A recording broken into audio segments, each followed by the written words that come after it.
الحمد لله حمدا كثيرا طيبا مباركا فيه مباركا عليه كما يحب ربنا ويرضى. وأصلي وأسلم على نبينا الكريم محمد وعلى آله وأصحابه ومن تبعهم بإحسان إلى يوم الدين. Ayyuhal ikhwah wal akhwat rahimani wa rahimakumullah. Kita lanjutkan kembali pembahasan kita Al-Manzumah Al-Baiquniyah, yaitu pembahasan mengenai mustalah hadis. Pada pertemuan yang lalu kita telah menyebutkan beberapa fawaid. Di antaranya kita menyebutkan tentang perbedaan ilmu hadis secara riwayah dan ilmu hadis secara dirayah. Siapa yang bisa menjawab? Hendak ya Farid. Nggak datang? Udur nggak kalau nggak datang? Baik. Apa perbedaan di antara hadis secara riwayah dan hadis secara dirayah?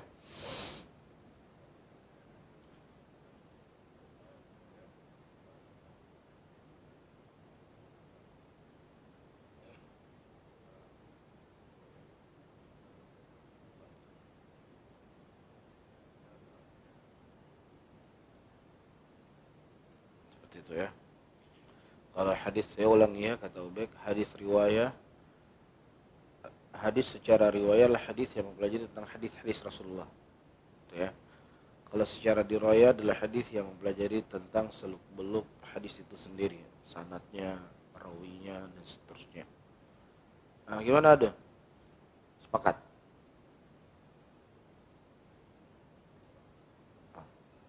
Yang pertama, bukan yang keempat.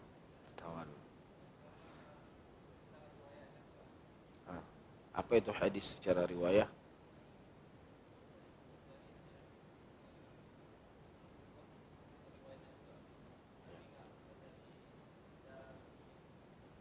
Kalau di riwayah secara rinci.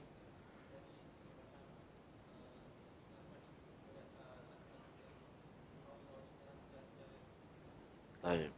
Labas. Jazakallah khairan. Siapa lagi saya tanya? Abang Hafid. Sepakat sama Adun sama Bek? Sepakat sama Bek, nggak sepakat sama Adun. Hadis riwayah, hadis secara riwayah adalah hadis yang mempelajari hadis-hadis Rasulullah.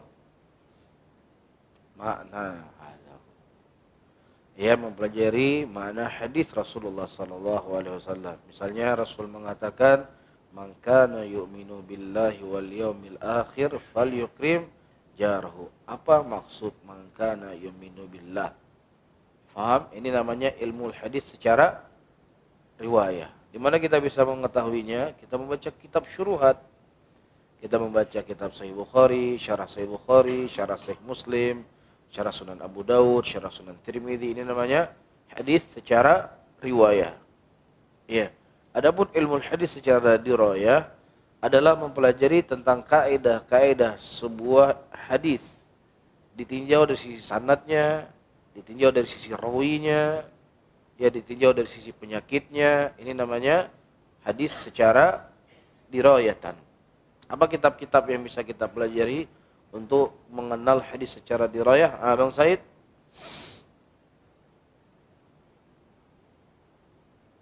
Musnad Imam Ahmad. Apa isinya Musnad Imam Ahmad?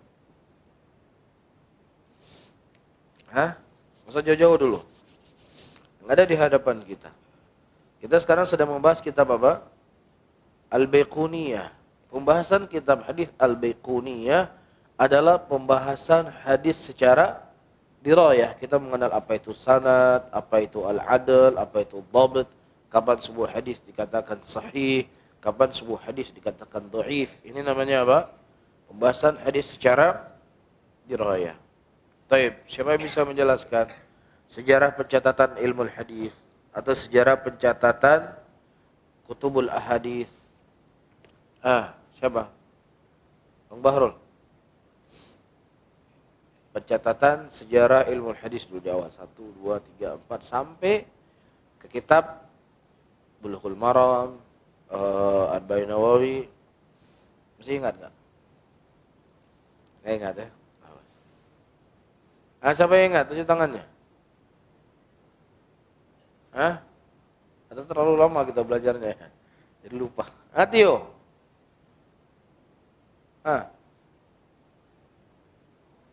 Nah, di antara pengawal yang menulis kitab adalah Imam Malik rahimahullah.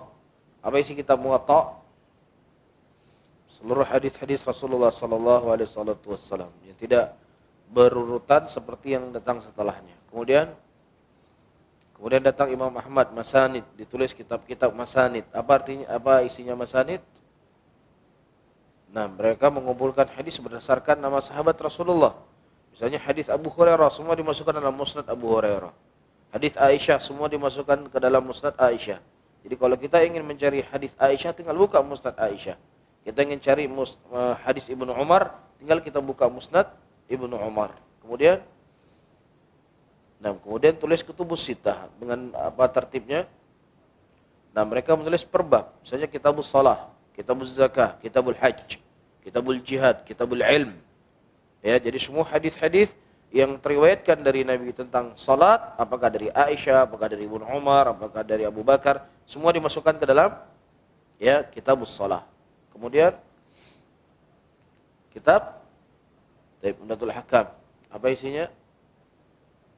Nah, nanti ulama membuat secara khusus tentang pembahasan fikih. Ya, dibuatlah kitab Umdatul Ahkam, dibuat kitab Bulughul Maram. Itu semua hadis-hadis tentang fikih. Nah, paham ya? Ini kurang lebih sejarah pencatatan ilmu hadis. Baik. Nah, sebelum kita membaca, siapa yang ada yang menghafal dari nazam yang kita sebutkan? Siapa yang menghafal? Abdu bil hamdi musalliyan ala Muhammadin khairin nabi ursila. Siapa yang mau menghafal? Bang Ipan, ayo Bang Ipan.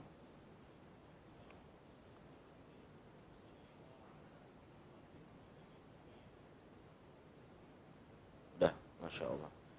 Abdahu bil hamdi musalliyan ala Muhammadin khairin nabiyyin ursila. Saya artikan, abda'u artinya saya memulai. Bil hamdi yaitu dengan memuji Allah. Musalliyan ala Muhammadin yaitu dalam keadaan juga berselawat kepada Rasulullah. Yang Rasulullah adalah khairin nabiyyin, sebaik nabi, baik nabi ursila yang diutus. Ya. Kita fokus kepada nazam ini. Bada an-nazim rahimahullah ta'ala manzumatihi atau manzumatahu bihamdillahi azza wa jalla wassalatu ala nabihi sallallahu alaihi wasallam. Penulis kitab Al-Imam Al-Baiquni rahimahullah, beliau memulai kitab beliau ini, nazam beliau ini dengan perhatikan sebelum saya lanjutkan. Jadi di dalam penulisan kitab oleh para ulama ada namanya nazam. Ada namanya an-nasr. Apa itu nazam?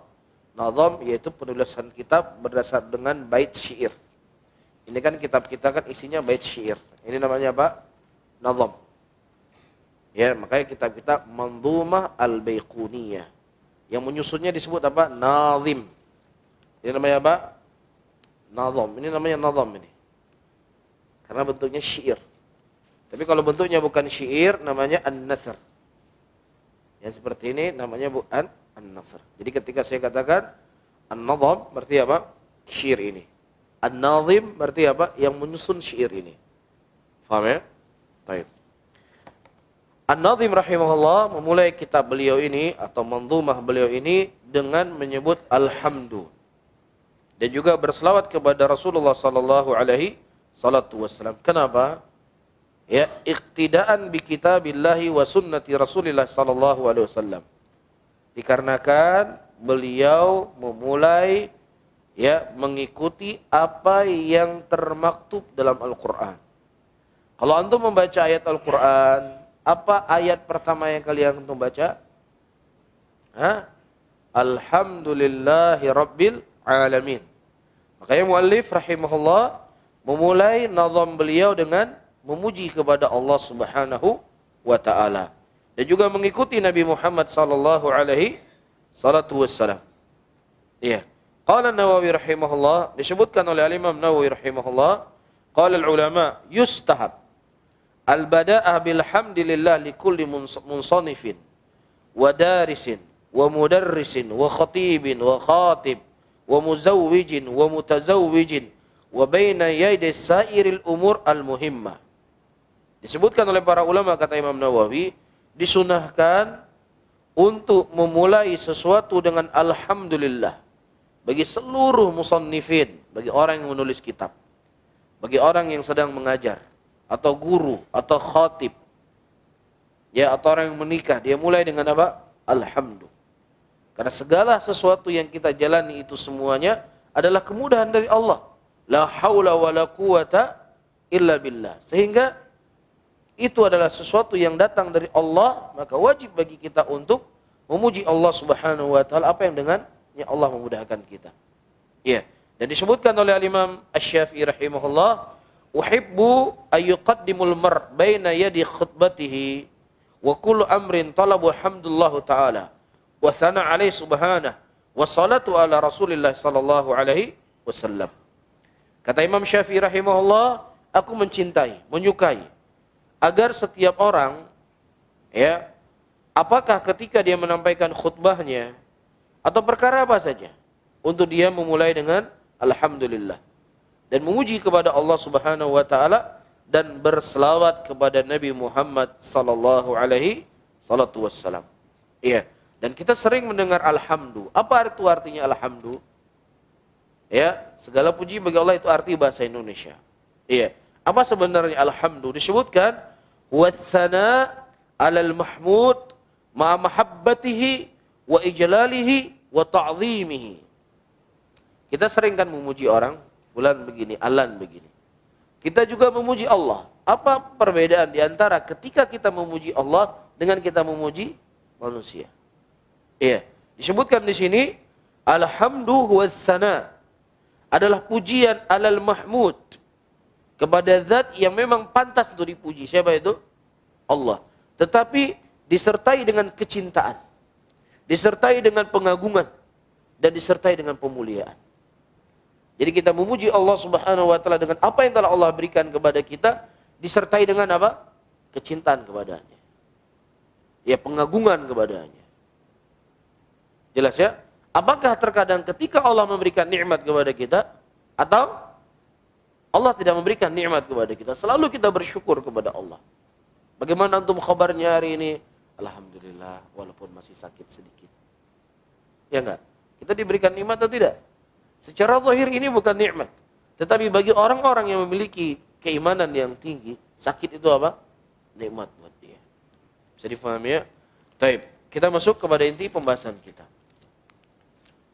Nah, saya tulis dulu, kemudian nanti baru kita jelaskan.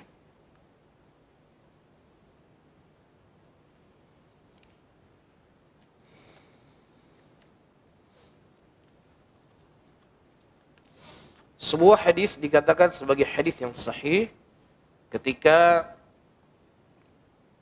terdapat di dalamnya dua syarat.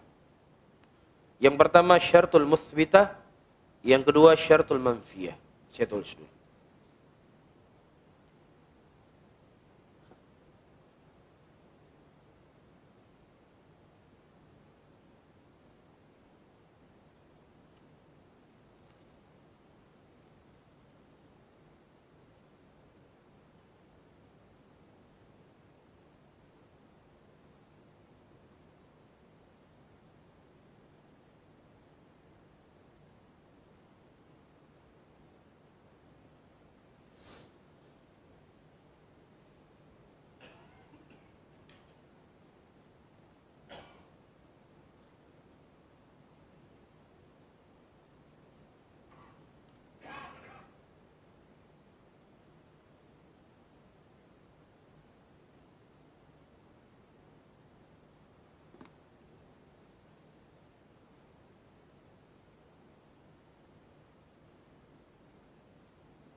Baik.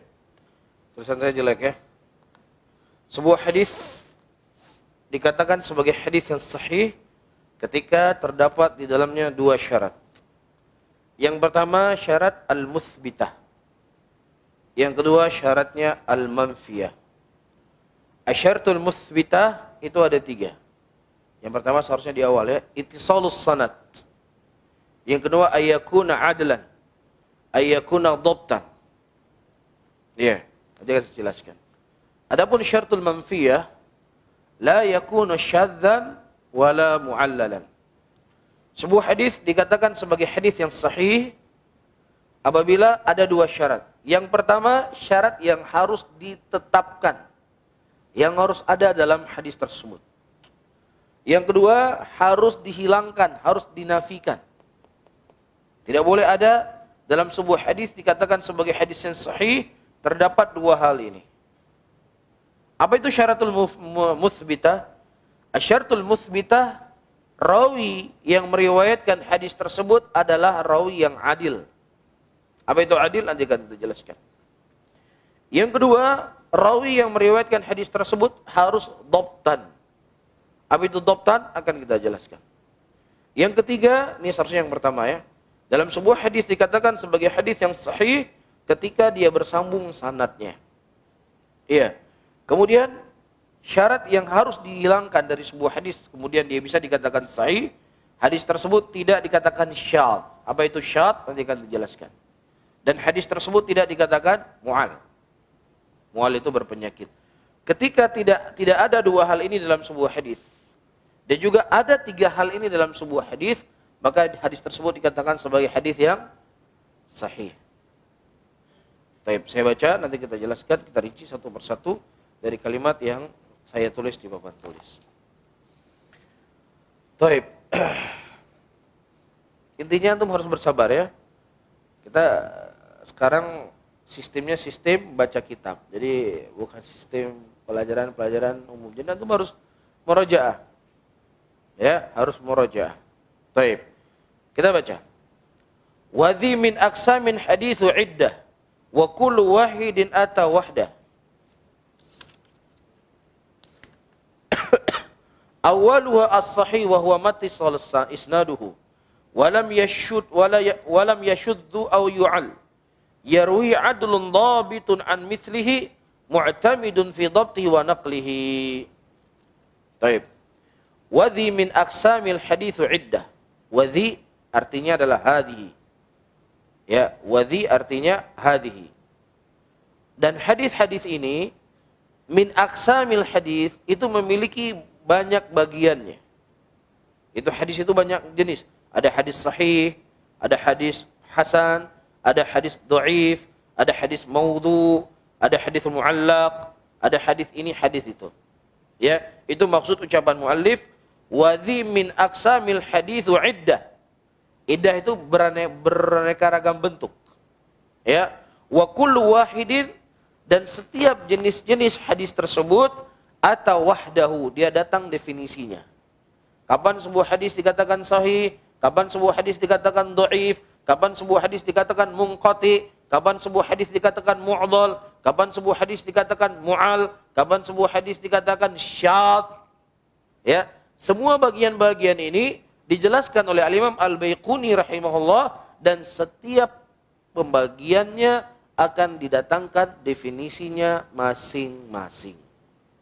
Jadi tugasnya saya apa? Tugasnya saya berusaha sekuat tenaga untuk memaparkan kepada antum apa yang disebutkan oleh Syekh di sini. Tugasnya antum apa? Bukan hanya cegah mendengar. Mendengar, kemudian memahami, kemudian menghafal, kemudian murojaah. Dan tugasnya saya tanya. Dan harus bisa menjawab. Faham di sini? Jadi kalau seandainya antum tidak seperti yang saya sebutkan tadi, sudah. Selesai belajar Baiquniyah, apa itu hadis sahih? Pokoknya sahih lah sudah. Ya, kita ingin ketika kita ditanya apa itu sebuah hadis itu sahih, bukan berarti kita selesai baca kitab Baiquniyah jadi langsung ke Syekh Albani. Ya, Syekh Albani menjadi Albani itu puluhan tahun beliau belajar. Minimal kita tahu, oh hadis sahih ini syaratnya, hadis dhaif ini syaratnya. Kenapa ulama mendhaifkan hadis ini? Oh karena ini mungkin. Itu saja ya. Bukan kita ingin selevel dengan Syekh Albani setelahnya. Nah, kemudian kata beliau rahimahullah, ya, kata Imam Baiquni, kita masuk inti pembahasan kita. Awaluha ini kembali ke mana? Aqsamul hadis. Ya, yang pertama dari pembagian sebuah hadis itu, pembagian hadis as-sahih. Ini yang pertama. Hadisun sahih. Apa itu hadis sahih? Mattisalu sanaduhu. Apa yang bersambung sanadnya. Ya, apa yang bersambung sanadnya. Ini dia syarat yang pertama. Walam yashuddu au yu'al. Dan dia tidak syad dan tidak apa? Tidak mu'al. Ya, mu'alif di sini beliau mengikuti dari nazam asy-syi'riyah.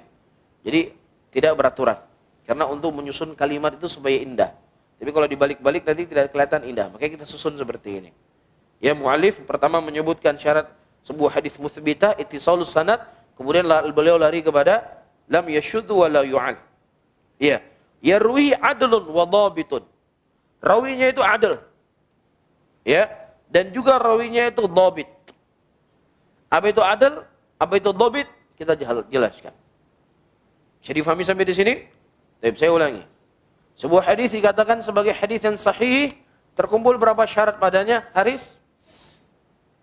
Haris. Sebuah hadis dikatakan sebuah hadis yang sahih, terkumpul berapa syarat? Dua syarat. Apa saja syaratnya? Syarat? Ini? Al-mumbathah, Al-muthbitah, dan Al-manfiyah. Baik. Naam. Kemudian asyaratul muthbitah. Apa saja syarat muthbitah, Iqbal? Ayyakuna rawi adlan, ayyakuna dhabtan, ittisalus sanad. Apa itu syaratul manfiyah, dokter? Ya. Apa saja? Enggak panjang nih, pendek.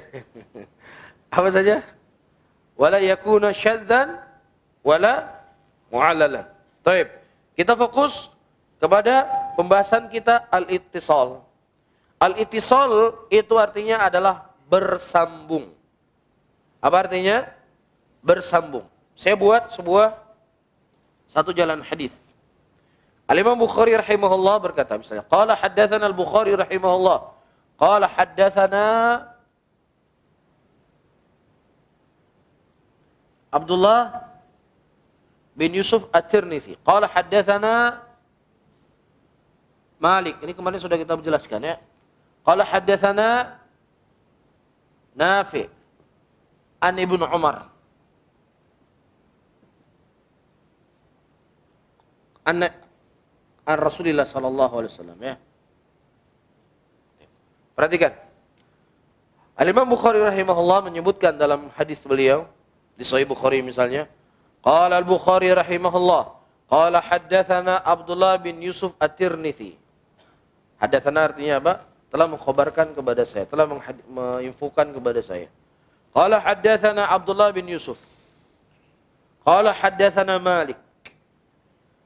Qala haddatsana Nafi' an Ibnu Umar an Nabi sallallahu alaihi wasallam. Ini semuanya disebut sebagai apa? Disebut sebagai sanad.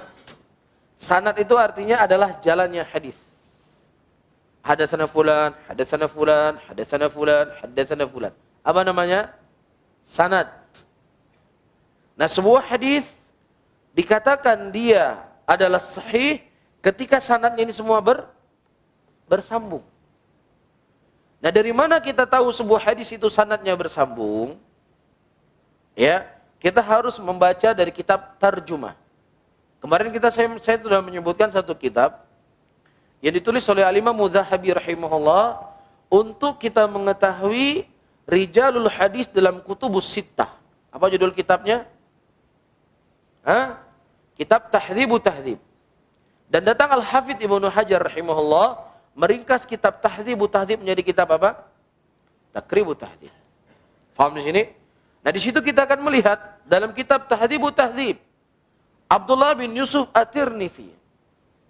Ya, kita buka biografi Abdullah bin Yusuf At-Tirmidzi.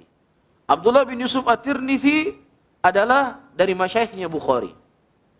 Ditulis, berarti bersambung kan, ini gurunya Bukhari. Dan orang-orang yang diriwayatkan oleh Abdullah bin Yusuf At-Tirmidzi ternyata apa? Imam Malik. Imam Malik, berarti apa? Bersambung sanadnya.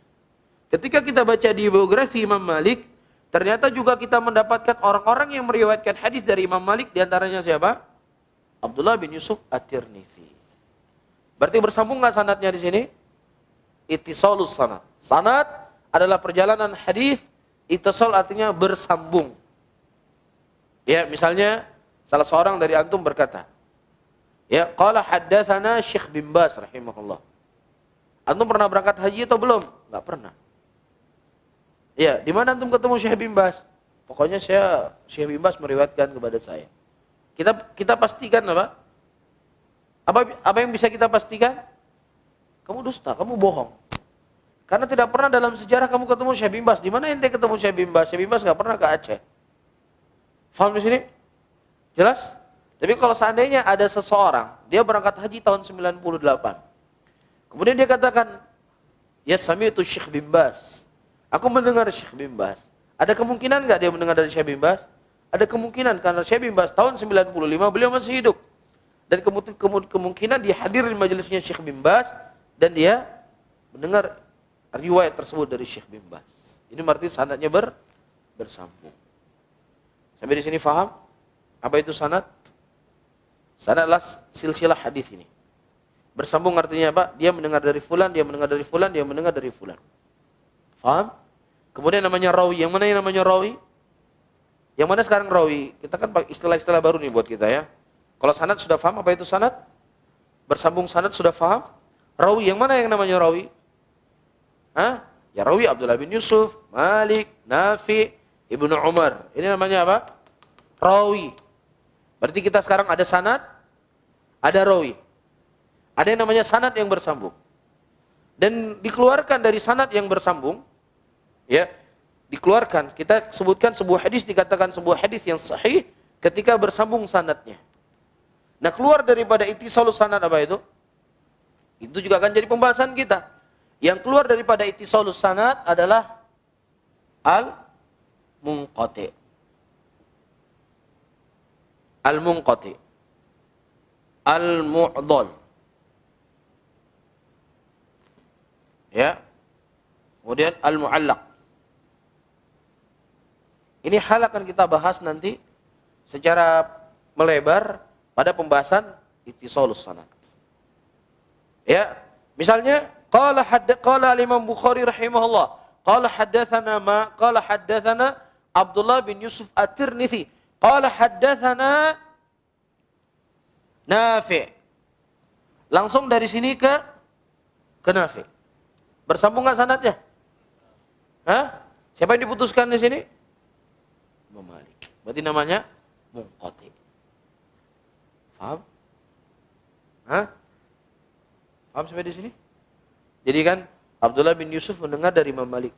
Tiba-tiba di sebuah rawi, dalam sebuah riwayat, dalam sebuah sanad, enggak ada Imam Maliknya, langsung kepada Nafi. Berarti apa? Ada yang terputus sanadnya. Berarti kalau dia terputus, syarat hadis sahih tidak terpenuhi, yaitu bersambungnya sanad. Bisa difahami? Bisa difahami enggak? Cuman intinya butuh konsentrasi dan butuh murajaah. Ya. Butuh konsentrasi dan butuh murajaah. Baik. Antum sudah punya kitab semua? Belum ya? Kemudian kita bahas selanjutnya dari adl dulu ya. Al-adlun. Mana adl? Ini adl. Apa itu definisi adl? Man lahu malakah?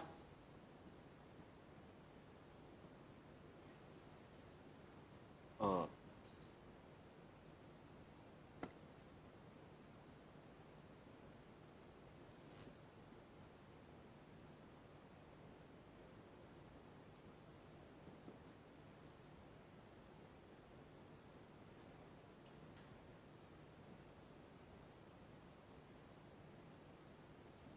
Baik, kita fokus kepada pembahasan al-adl. Tadi kan syarat sebuah hadis dikatakan sebagai hadis yang sahih ketika rawinya itu adil. Apa itu adil? Kalau bahasa Indonesia kan adil ya. Artinya apa adil? Tidak memilih-milih ya. Kalau ini berikan, itu adil.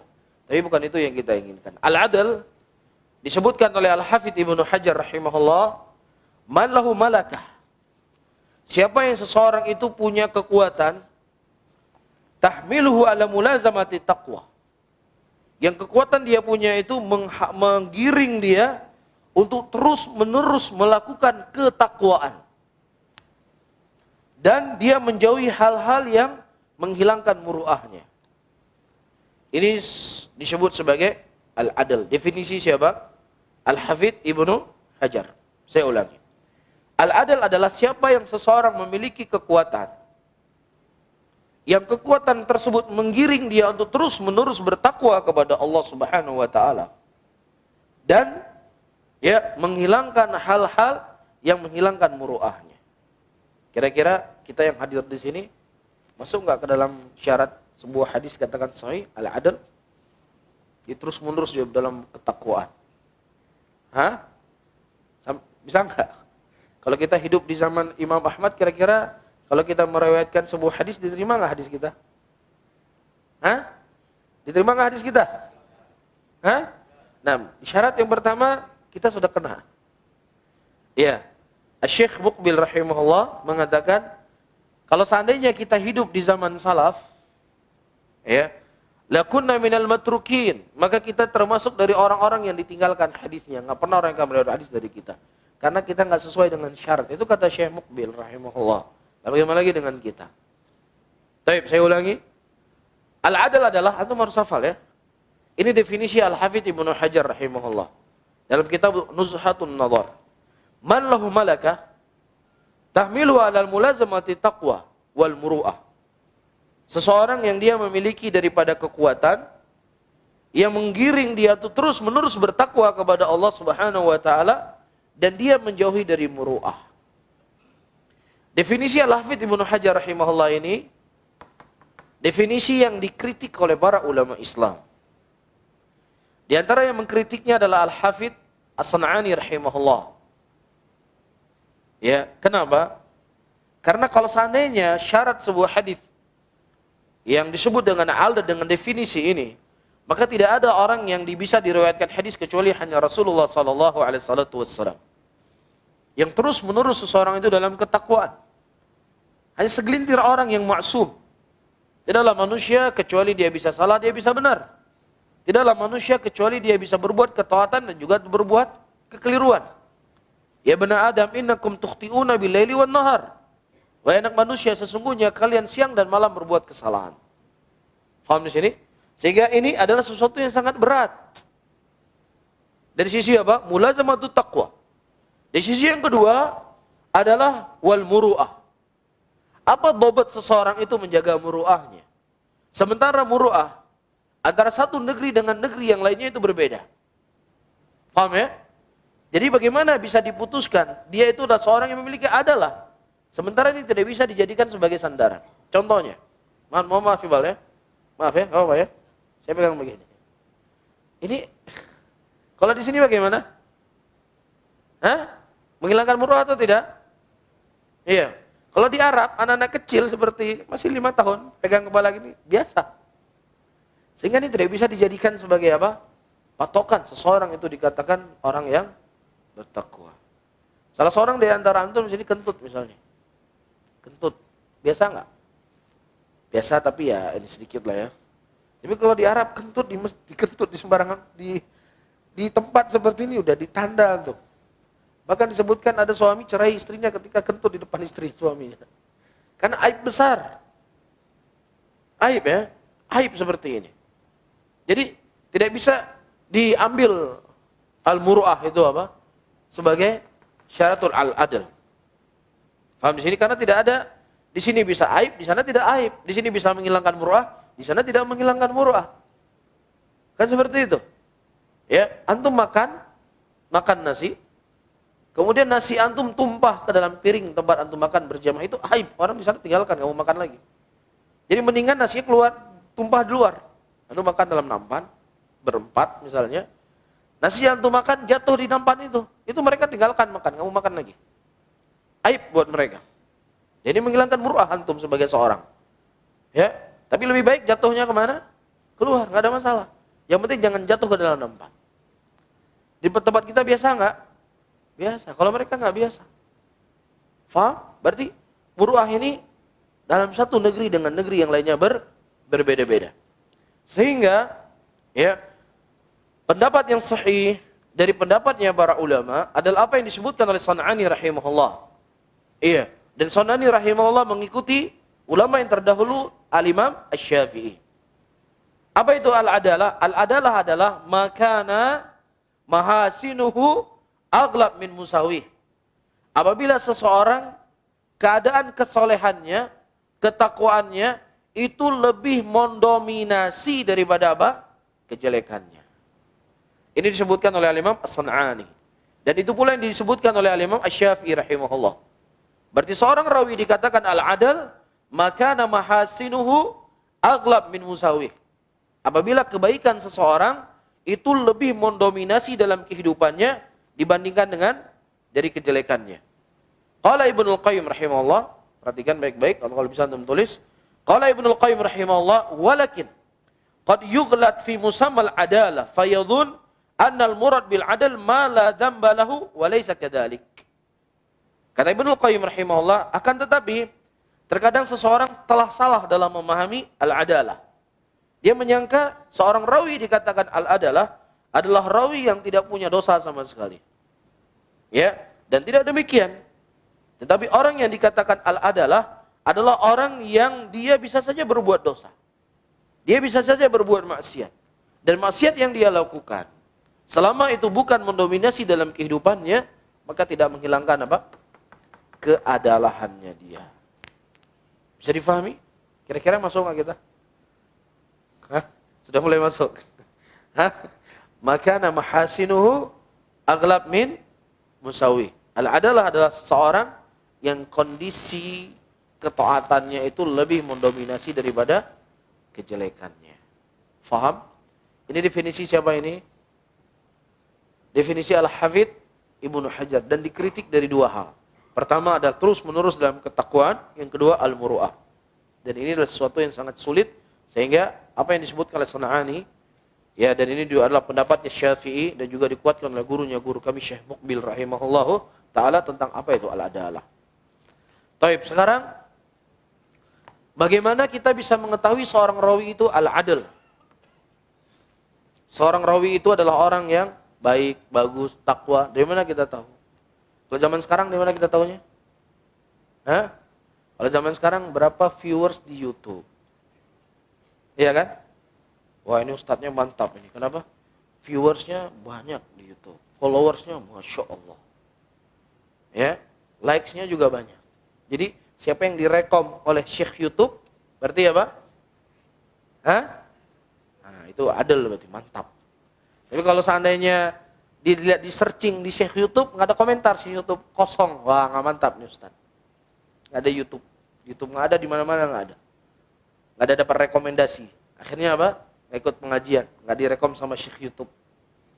Ya, ini keliru. Ayo alikhwah, dan ini adalah metode baru di zaman sekarang. Ya, metode zaman sekarang. Walaupun kadang dia murid Syekh Bin Baz, murid Syekh Ibnu Utsaimin, murid Syekh Albani, murid Syekh Muqbil, nggak ada. Syekh YouTube nggak merekom.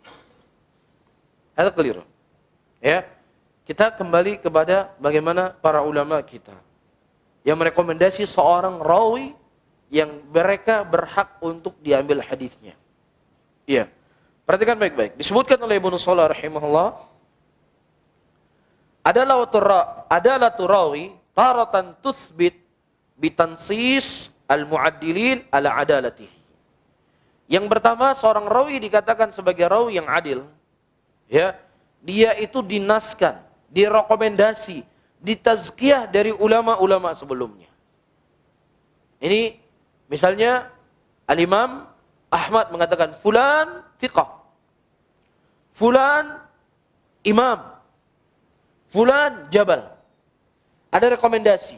Siapa yang merekomendasinya? Ulama. Kalau sekarang siapa yang merekomendasinya? Orang awam. Begitu. Mungkin nggak Syekh Bin Baz, ya Syekh Saleh Fauzan nonton YouTube, nge-like di YouTube? Hah? Syekh Bin Baz, Syekh Saleh Fauzan, Syekh Al-Abbad, mungkin nggak? Syekh Abdul Razak nonton YouTube, nge-like terus share. Mungkin nggak? Siapa yang nge-like di YouTube itu? Ya orang awam. Orang apa enggak? Hah? Ini dijadikan sebagai sandaran. Seseorang itu boleh diambil ilmunya atau tidak? Orang awam? Tidak. Tetapi yang menjadikan sandaran seseorang itu al-adl adalah ada tansis. Ada tazkiyah, ada rekomendasi dari ulama. Yang ulama tersebut memiliki apa? Al-adalah juga. Bukan orang awam yang mentazkiyahnya. Tapi ulama. Di situ kita bisa percaya orang tersebut bisa kita ambil ilmunya. Bisa difahami? Jelas ya? Saya tekankan kembali, ya, jauhi metode bid'ah di zaman sekarang. Atau metode barulah, saya nggak mengatakan bid'ah. Ya, seseorang itu direkomendasi dengan apa? Rekomendasi dari orang awam. Ya, followersnya sekian puluh ribu orang, sekian ratus ribu orang. Mantap ini berarti. Ya, walaupun nggak dikenal, belajarnya di mana? Nggak penting, yang penting viewersnya rame. Belajar di mana nggak diketahui, gurunya siapa, siapa yang merekomendasi dia, apa kitab yang sudah dia selesaikan, nggak ada. Yang penting, Syekh YouTube sudah merekomendasi dia dengan banyaknya followers. Keliru nggak ini? Keliru. Ini sangat keliru. Ya, dan ini kita praktek dalam kehidupan kita. Seorang itu boleh kita ambil ilmunya, di mana dia belajar? Siapa gurunya? Iya. Apa kitab apa yang sudah dia bahas? Bagaimana jenjang pendidikannya? Di situ kita tahu walaupun nggak ada di YouTube. Walaupun tidak ada di YouTube. Ya, antum pernah dengar Syekh? Nah, Syekh Al-Aitopi, siapa nama beliau? La ilaha illallah. Syekh Adam Al-Aitopi. Pernah dengar? Antum nggak pernah dengar? Di YouTube juga nggak ada. Kalau beliau datang ke Aceh, siapa itu orang negro? Dia nggak hadir. Syekh Al-Adam Al-Aitopi, ini beliau adalah salah satu mudaris di Masjid Haram Mekah. Orang Afrika. Dan beliau adalah salah seorang ulama yang masih hidup di zaman sekarang dari muridnya Al-Imam Shinqiti rahimahullah. Syekhuna Syekh Muqbil rahimahullah. Beliau tidak belajar dengan Shinqiti. Tetapi beliau pernah bertemu dengan Imam Shinqiti 2 kali. Beliau senangnya luar biasa. Bahagia luar biasa. Cuma sekedar ketemu. Syekh Al-Adam Al-Aitopi hafizahullah. Beliau adalah murid dari muridnya Syekh Al-Imam Shinqiti rahimahullah. Masih hidup sekarang. Nggak ada YouTube-nya, nggak ada followersnya. Tapi mengajar di Masjid Haram Mekah. Orang nggak ada yang kenal. Tidak kenalnya kita dengan beliau bukan berarti beliau tidak seorang alim dari ulama. Bal huwa min kibarul ulama Islam fi hadzal asr. Bisa difahami ya? Jadi kita tidak melihat orang itu dari YouTube, berapa followersnya, berapa viewersnya dan seterusnya. Tapi kita melihat siapa yang mentansis dia dari ulama, merekom dia. Faham? Atau minimal di mana dia belajar, siapa gurunya. Ya bukan hanya sekadar melihat retorika. Yang namanya orang awam, dia kan melihat retorika. Ketika dia melihat retorika, berarti banyak yang orang yang nggak jelas belajarnya, cuman sekedar punya jenggot, ya pakai baju jubah, enak dalam berbicara, udah diambil ilmunya. Di mana belajarnya nggak peduli. Yang penting banyak followersnya di Facebook, di YouTube. Ada khata.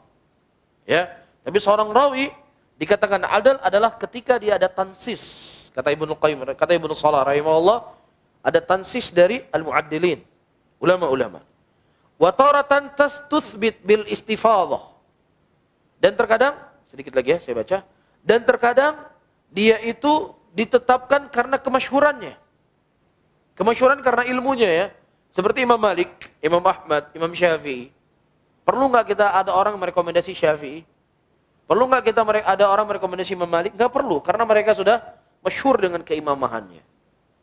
Ya, sebuah hadis kita dapatkan Imam Malik, ini nggak ada cacatnya, ini imam besar. Ya, atau terkadang ishtaharat adalatuhu baina ahlun naql.